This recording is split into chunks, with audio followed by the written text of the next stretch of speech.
쉽고 재미있는 시사경제 페페TV에서 존경하는 대한민국 국민 여러분께 말씀드립니다. 일본이 불법 점거한 지 143년째가 되어가고 있는 대마도. 이 대마도의 주민들은 한국인들 좀 그만 오라며 시건방을 떨었습니다. 그들의 오만함은 일본 불매운동을 촉진시키는 계기가 되었고, 현재 대마도의 상황은 처참하기 이루 말할 수가 없다는데요. 어느 정도냐 하면 부산과 대마도를 오가던 80억짜리 고속 페리 선박이 27억 원의 경매 매물로 나와도 안 팔릴 정도로 심각하다고 합니다. 대마도 한국 땅으로 넘기면 우리나라에서 제주도만큼 많이 가서 관광산업이 활성화될 것 같은데요. 빨리 찾아와야겠습니다. 이런 와중에 한일 갈등은 다시 한번 극으로 치닫고 있어 일본 불매운동 수혜주가 다시 급증하고, 심지어 그동안 불매운동에 주목받지 못했던 스노우피크, 로고스 등 그간 의료 쪽에 집중되었던 일본 불매운동이 캠핑 용품까지 확대되고 있습니다. 지금 바로 자세히 알아보겠습니다. 페페TV 팩트 체크.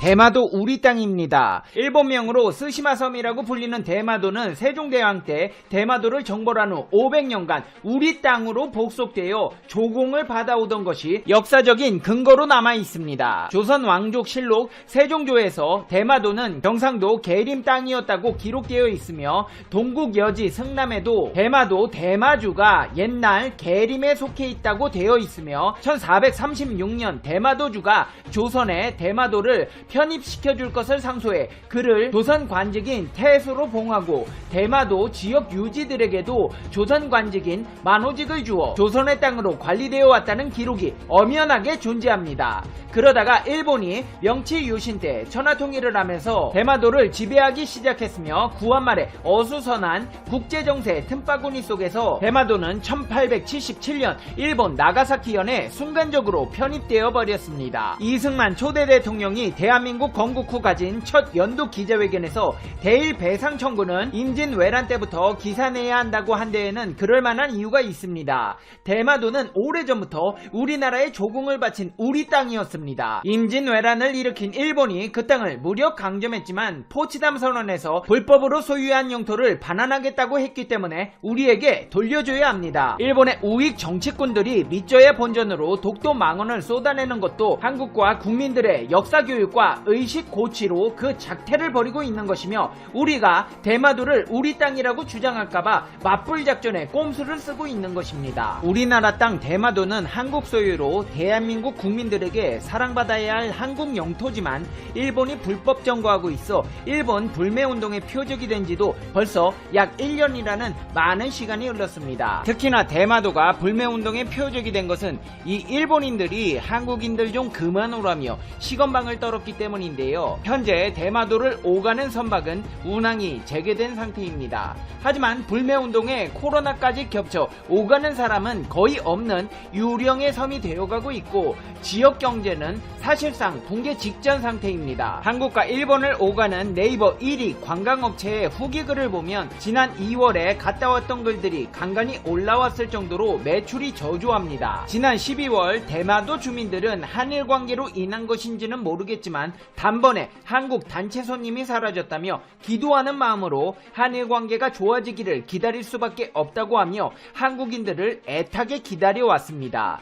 몇몇 한국인들이 대마도를 오가며 다시 한번 관광으로 한국인들의 주머니를 노리던 대마도의 노림수는 코로나로 인해 산산조각 나버렸습니다. 작년 12월 상황이 더욱 심각해지자 참다 못한 대마도시가 도움을 요청했고, 일본 정부는 결국 추경 예산을 편성해 지원하기로 했던 거 기억하시죠? 지난 3월까지 60억 원 정도를 대마도에 투입해 한국 이외 외국인 관광객이나 일본 국내 여행객을 유치하도록 한다는 것이었는데요. 이 60억은 사실상 공중분해되었다고 봐도 무방할 정도로 대마도의 상황은 심각합니다. 그도 그럴 것이 2018년 기준으로 대마도 남쪽의 이즈아라항의 전체 외국인의 100%는 한국인이었고, 북쪽의 히타카치항의 99%도 한국인이었습니다.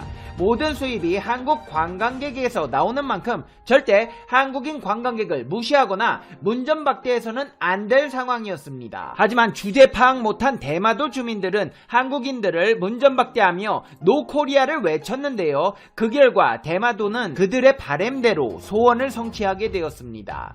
이제 대마도를 오가던 배까지 처분하고 있는 상황이기 때문입니다. 한일 양국 국민의 관광길이 끊기면서 부산과 대마도 이즈아라를 운항하던 고속회리가 급기야 경매시장에 나오게 된 것인데요. 대법원 경매 정보에 따르면 부산의 스시마 고속회리의 여객선 블루스시마호가 부산지방법원 경매에서 2차례 유찰되었습니다.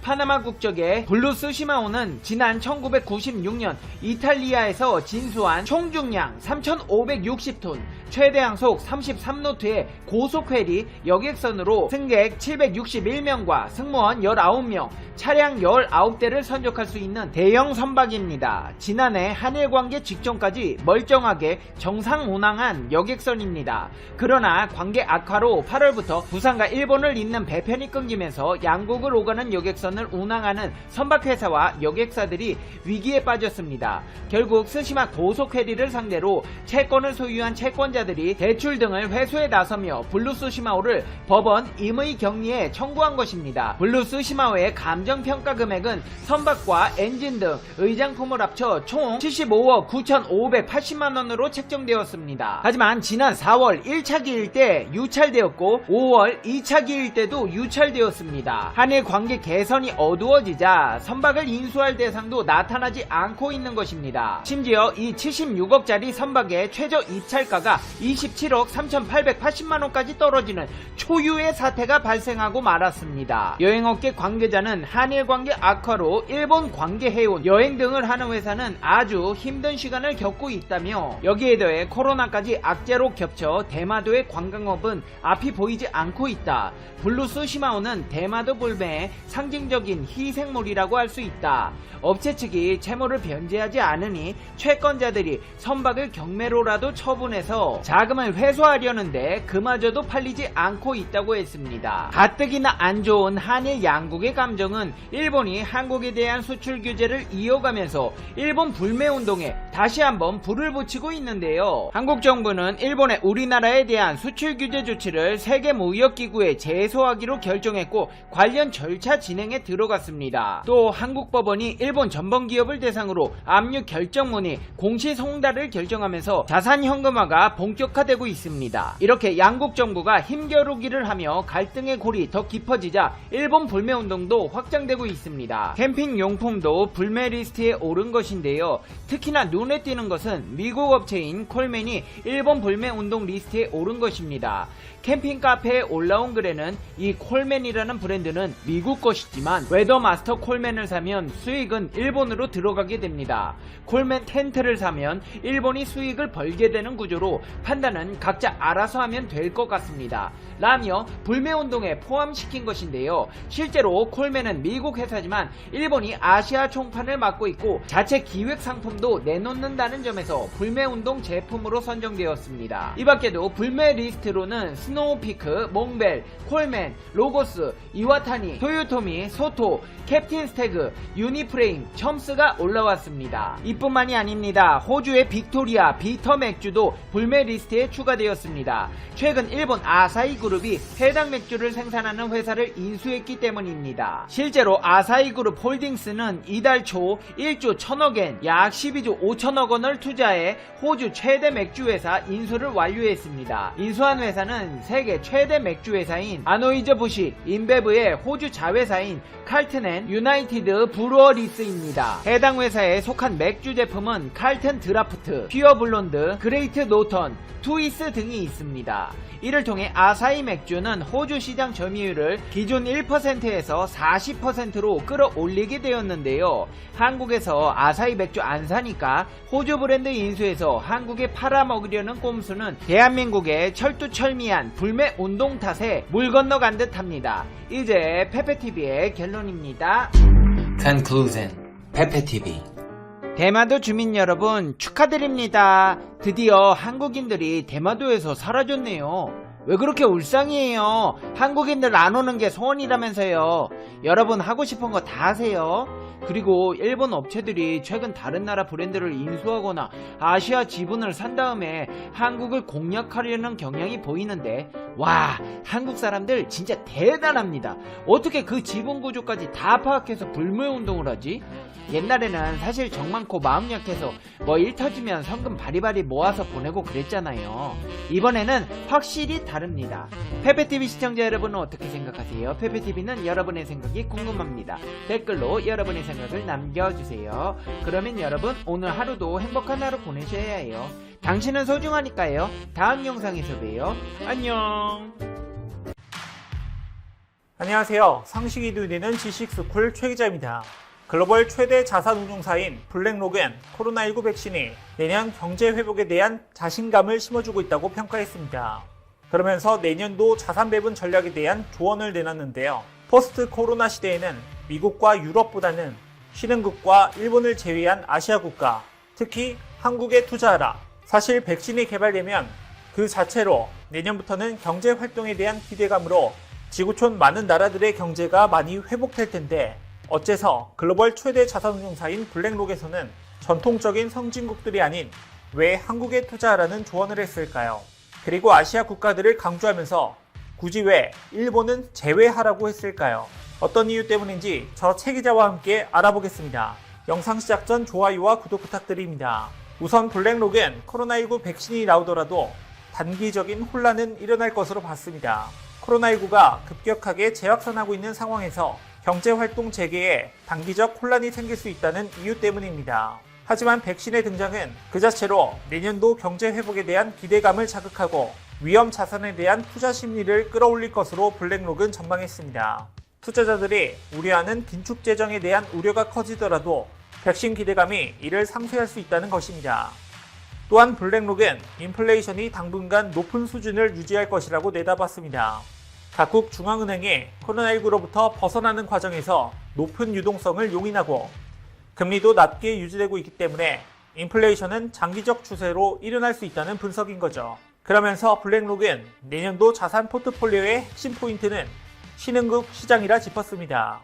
특히 미국 대선을 통해 당선된 조 바이든 당선인의 주요 정책이 신흥국 시장에게는 유리한 환경을 조성할 것이라고 했는데요. 블랙록은 이달 초에도 2020 미국 대선 전망 보고서를 내놓으며 민주당의 집권으로 외교 및 무역 분쟁이 보다 안정적으로 관리돼 신흥국의 자산 변동성이 완화될 것이라며 신흥국 투자 비중을 늘려야 한다고 강조했습니다. 하지만 무작정 신흥국 위주의 투자를 늘리는 것이 능사는 아니라고 강하게 경고했는데요. 투자를 하더라도 어느 정도 안정성이 바탕이 되는 국가에 투자를 해야 한다고 얘기했죠. 특히 코로나19 통제가 잘 되고 있고 경제 회복 기대가 큰 나라에 주목할 필요가 있다고 강조했습니다. 이런 이유로 블랙록은 한국이 포스트 코로나 시대에 가장 적합한 대표적인 시장이라고 말하는 거죠. 여기서 매우 주목해야 하는 점이 있습니다. 블랙록에 따르면 전반적으로 아시아 시장이 발전할 것이라고 얘기했는데 어째서인지 일본에 대해서는 부정적인 의견을 보였다는 겁니다. 왜냐하면 상대적으로 바이든 행정부의 수혜폭이 일본에게는 크지 않을 것이고 엔화 강세의 영향 때문에 일본 제품의 가격 경쟁력이 매우 약해져 일본이 수출 시장에서 큰 힘을 내지 못할 것으로 내다봤기 때문입니다.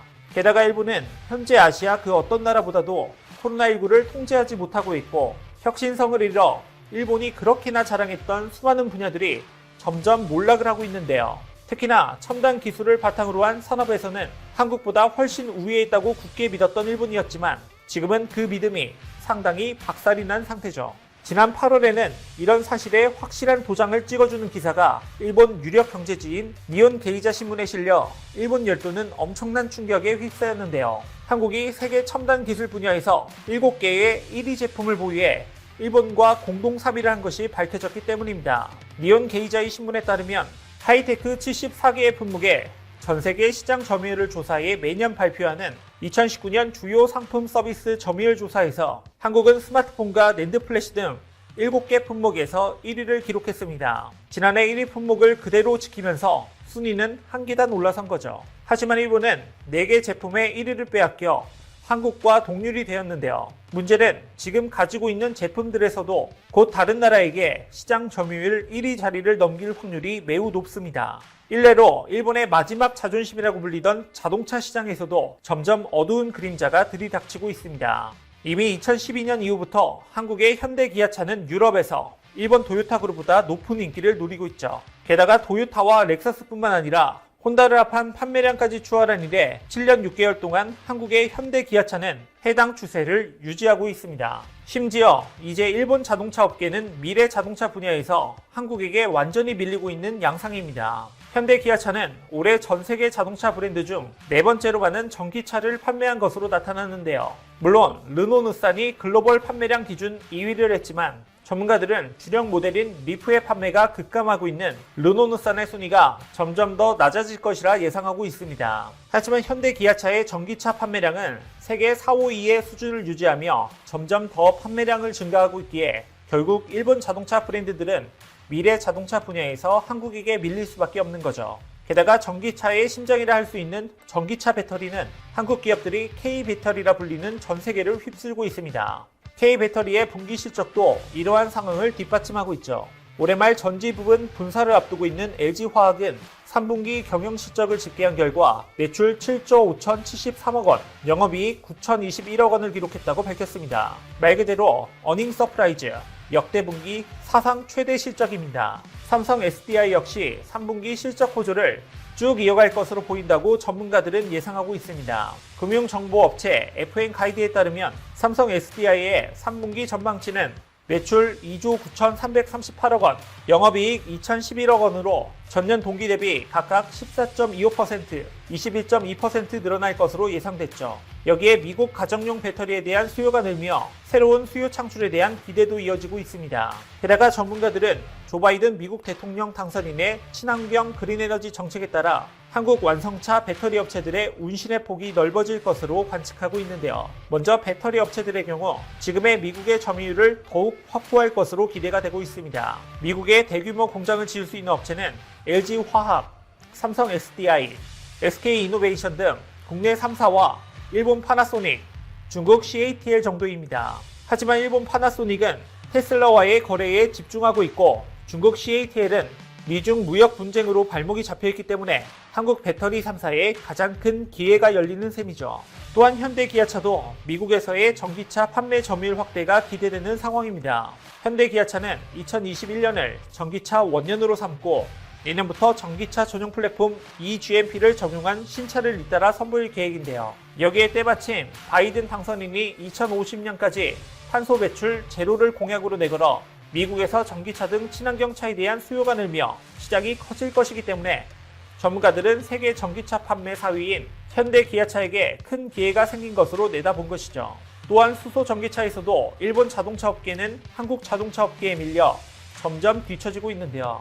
이미 한국의 현대차는 수소 전기차 세계 판매 1위를 한 것뿐만 아니라 수소를 이용한 연료 전지 시스템으로 구동되는 모든 모빌리티 시장 전체에 주목하며 앞선 비전을 선보이고 있습니다. 그래서 현대차는 상용차부터 선박, 열차, 도시명 항공기, 빌딩, 발전소 등 생활 모든 영역과 군사용으로도 활용할 수 있는 시스템을 구축하고 있죠.